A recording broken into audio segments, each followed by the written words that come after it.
I was coming back from the Wood and Nickel to get my dad a Father's Day gift. They were closed, it was Sunday, so I decided to turn back around and head home. It was about 103 degrees. I had 3 water bottles in my backpack, and I stopped right behind me, right by the sign, to take a sip, and then I turned around and there were 3 cop cars. And one of the officers already had a gun drawn at me. They asked me, was I inside the store? And I told them no. And then they asked me if I was sure. And I was like, yeah. I turned to another officer who was in front of me, Officer Vasquez. And I told him, I said, sir, what's going on? And then he was like, give me the backpack. And then I was like, do you have a warrant? And then he pointed behind me and he said, look. So I looked behind me and it was a big canine dog. And then I got scared, and then I was like, here, just take the backpack, just take the backpack. And then after that, he grabbed me by my wrist like this, and then he grabbed me by my neck, punched me, and then he threw me onto the ground, and then that's when the canine came and started eating at my leg. They rolled me around. Officer Vasquez put his knee in my back, and I told him I couldn't breathe, and then he put his other knee in my head, and I told him I can't breathe, and then I started yelling out, somebody help me, they're gonna kill me. And then finally, he let me up, he tied my hands behind my back, and then he tied my feet together and he threw me in the back of the car. And on my way going back to the car, I heard somebody say, that's not the guy, that's not the guy. Well, she actually called while she was in the hospital, and I thought she was joking because she was like, Mom, I'm in the hospital, the police beat me, and a dog bit me.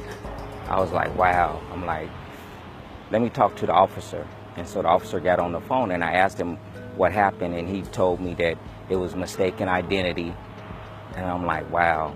I'm like, is she okay? And he was like, well, she's alive and she's in the hospital. My daughter is a very responsible young lady. She works, she loves life.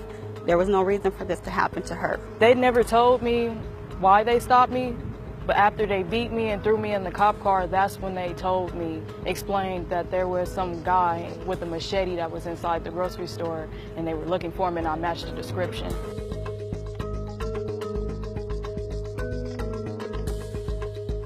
She's not the same person since that happened.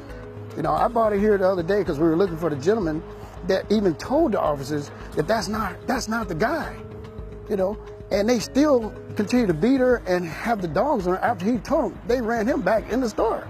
I read the paper, my paperwork fell, and it said that I shoved an officer and I flipped him on his back.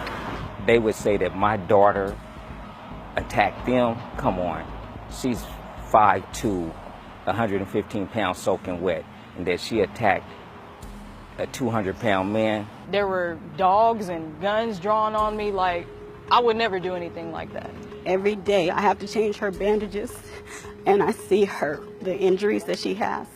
It's really hard for me. On Monday, we kind of did our own little investigation. We came to the store, spoke with the manager. He told me that the police had actually caught the guy that had the machetes. And that's what's a shame. I don't know for sure, but the guy probably didn't have a scratch on him. He still tried to handcuff me and flip me over while the dog was still biting me, and I'm yelling out like, I didn't do anything, I'm a female, like, why are you doing this to me?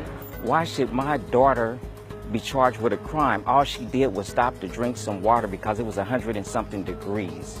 That's ridiculous. We gotta find a way not to let this kind of thing happen ever, ever. If a kid can't stop on a bicycle and take a drink of water just to take a break. She was coming home to celebrate Father's Day with me. It's not right. It's not right.